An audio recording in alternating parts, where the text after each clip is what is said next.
Happy Tuesday morning, June 22nd, 2021. I'm Riley King, and welcome to this Tuesday morning edition of the Riley King Newscast, right here on the Riley King Network. We have a lot of news to get to this Tuesday morning, so let's begin. First up, victim in deadly motorcycle crash in Manchester remembered as fierce and dedicated advocate. Let's take a listen to that video from WMUR News 9.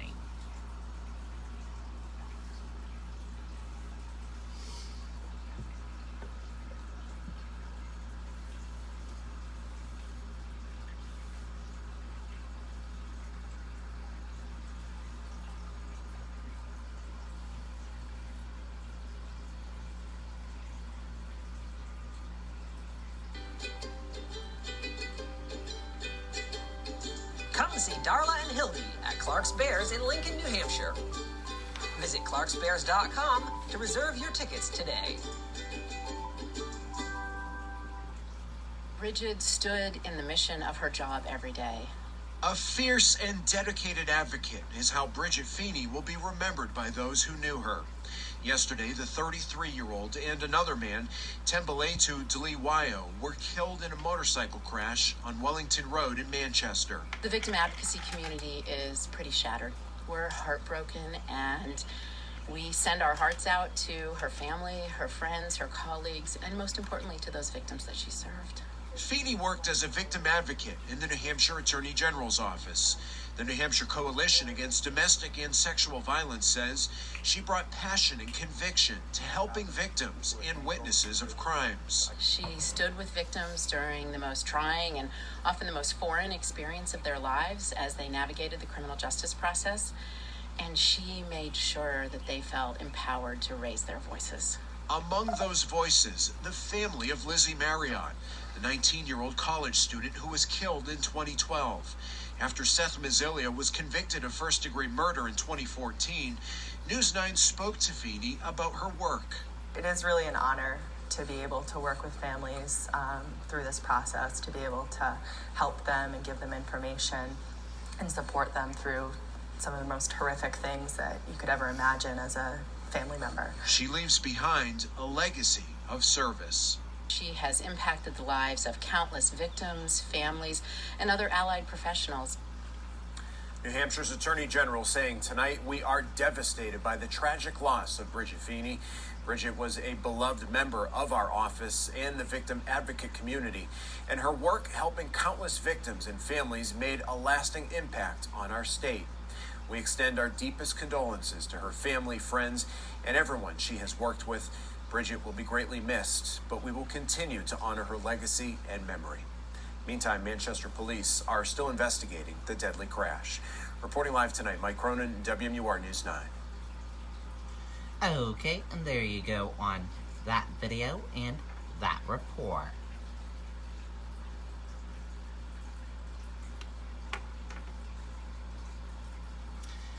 Investigation continues in 15-year-old's drowning in Seabins Pond. Victim's name not released. Let's take a listen to that video from WMUR News 9. Mainly Tubs is celebrating 43 years. Join their anniversary sale celebration with great deals on world-class arrival. We had some civilian boats that were on scene searching for the victim, as well as a couple police officers in the water searching as well. A tragic start to summer at a popular Bedford swimming hole. The distress calls came in around 7 p.m. Sunday after witnesses said a teenager who dropped off a rope swing came up momentarily but then went under again. Bedford Fire put 2 boats in the water but couldn't find him. We did have an idea from bystanders on the scene where the individual entered the water. From there, we did do a grid search via both boats. Murky water was a hindrance to the operation. Sebbins Pond is stagnant water. There's no real flow, but so the conditions of the water are pretty murky. Visibility is not very good. hence the need for a specific dive team to come in and help with the search, because visibility in the water is limited. The Nashua dive team was called in, and 2 members recovered the boy's body around 9 p.m. in 15 feet of water. The popular swimming spot now a grim reminder of a tragedy for many in town. This rope swing has been up and down for many years in this area, so it seems to be even been popular about 20 years ago. So it seems to be a pretty popular area. Foul play is not suspected in this, and as you heard the captain say, that rope swing has been up and down over the years and is likely under scrutiny again in the wake of this tragedy. We're live in Bedford this evening. Amy Cavino, WMUR News 9. Okay, and there you go on that video and that report.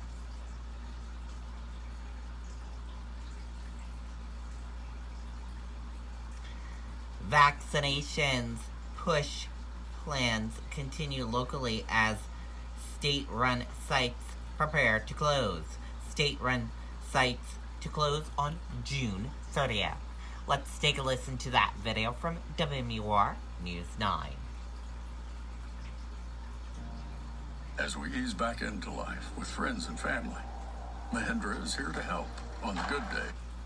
Currently, 53% of Granite Staters are fully vaccinated, and the push continues to reach as many people as possible. People can't always get to a fixed site, or they can't always get somewhere because of, numerous barriers such as transportation or, lack of access to internet to sign up. Sometimes reading challenges and things of that nature. Ashley DeRocha is the Public Health Program Manager for Strafford County Public Health Network. Since COVID-19 shots became available, the network has vaccinated more than 30,000 people through events such as drive-through clinics and area schools. Bringing resources to people because of barriers that we know exist.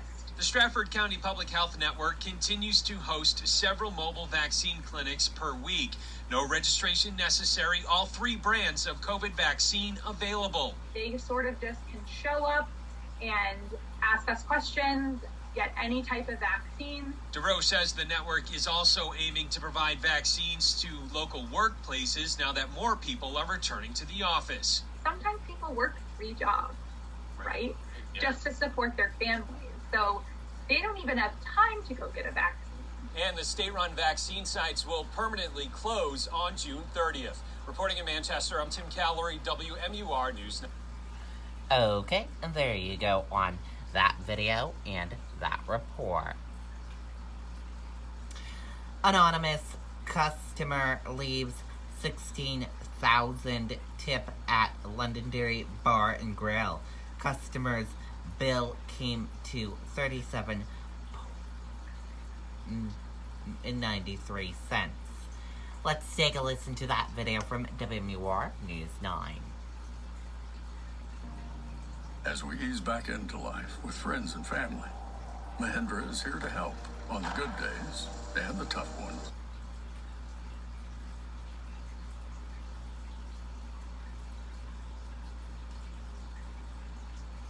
Customers stopped into the Stumble Inn Bar and Grill in Londonderry and ordered up a couple chili cheese dogs, fried pickle chips, and drinks. The tab with tax, $37.93, before he added a $16,000 tip.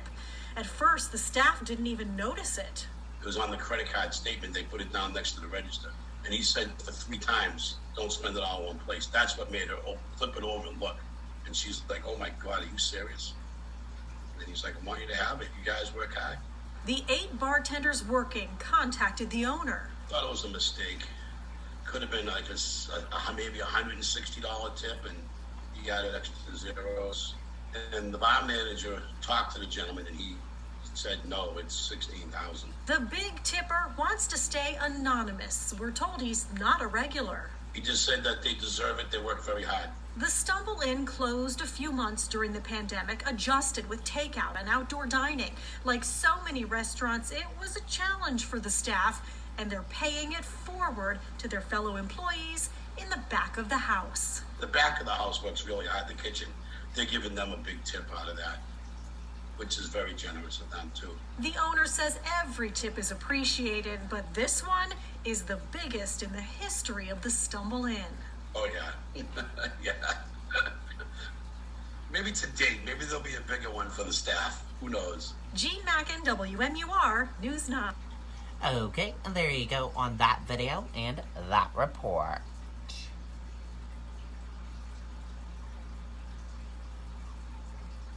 American Airlines cancels hundreds of flights. Manchester Boston Regional Airport monitoring situation.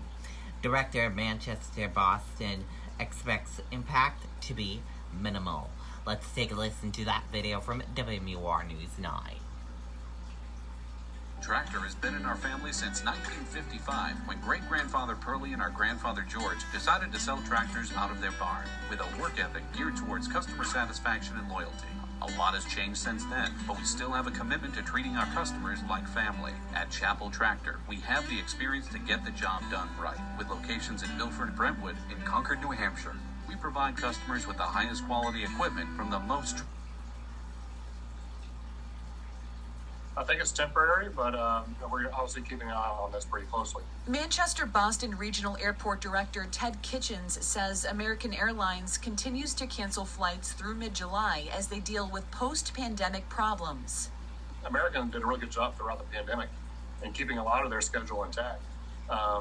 Certainly they cut some schedule, but not as deep as other airlines, and as they started to add those flights back, I think they're just running into a little bit of a workforce issue. Due to that staffing shortage and an increased demand in travel, the airline is struggling to fill all of the necessary positions.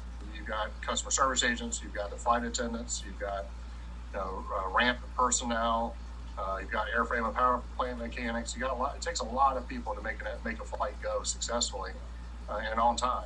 Because of the cancellations, he says there will be some customer disruption across the country, but here in Manchester, it should be minimal. We have seen very little impact right now. Mostly, from what we understand, this is impacting what we call the main line, or the actual American Airlines, and not their regional affiliates that primarily work out of Manchester. So right now, we're not seeing much in way of any cancellations. The demand's coming back. And so I think you're going to have some of these hiccups as we start scaling back to full operation. Anyone who has a scheduled flight with American Airlines is encouraged to call to make sure there haven't been any changes. Reporting in Manchester, Kristen Carosa, WMUR News. Okay, and there you go on that video and that report. Current COVID-19 cases in New Hampshire reach lowest point since March 2020. No new deaths attributed to COVID-19 reported. Let's take a listen to that video from WMUR News 9. As we ease back into life with friends and family, Mahindra is here to help on the good days and the tough ones. So visit whymahindra.com and build your tough tractor. Turning to the pandemic now, active cases in New Hampshire are now at their lowest since March of 2020. Those fell today to 196. There are 54 new cases of COVID-19 to report tonight, 10 from Sunday, 15 from Saturday, and 29 for Friday. The 10 for today are the fewest in a single day since late September of last year. Current hospitalizations sit at 18, and there are no new deaths. Okay, and there you go on that video and that report.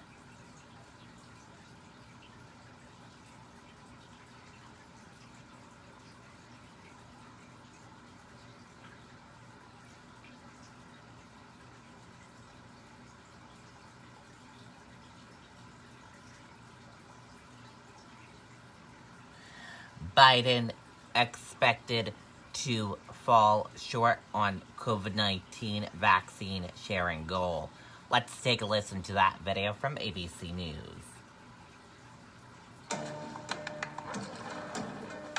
At Panera, we make dinner easy and cheesy. Order our delicious mac and cheese for dinner tonight with delivery or pickup, only at Panera. The coronavirus here in the U.S., that troubling Delta variant, now in at least 47 states. Authorities warning again today that it could soon become the dominant strain here in the U.S. And tonight, the race to meet President Biden's goal by the 4th of July to have 70% of all adults with at least one shot of the vaccine. And what they're seeing where vaccination rates remain low. Here's ABC's Eva Pilgrim tonight. Tonight, the battle against COVID. With only 2 weeks to go, the U.S. is currently on track to fall short of President Biden's July 4th goal, 70% of adults at least partially vaccinated, as the country appears to be waging two different fights against this virus, the vaccinated and the unvaccinated. States like New York returning to near normal. Concerts back at Madison Square Garden for the first time in 15 months. The Foo Fighters playing a sold-out concert Sunday night, part of the admission to attend, proof of vaccination. New York's positivity rate at 0.3%, the lowest since the start of the pandemic. This as there is growing concern over the highly contagious Delta variant, which has now been detected in at least 47 states. The CDC estimating it already accounts for 10% of new cases in the U.S. and is likely to become the dominant strain. My concern is that any big pocket of large numbers of unvaccinated people, that virus is going to sweep through those areas. The Delta variant likely already fueling pockets of outbreaks in states with low vaccination rates like Alabama, Arkansas, Oklahoma, and Missouri, where they've seen a 56.6% rise in cases in the last 2 weeks. Once Delta variant gets into a community, it looks like it takes 3 or 4 weeks before it becomes dominant, and it looks like it's dominant in our community. New CDC data showing who is and isn't getting the vaccine.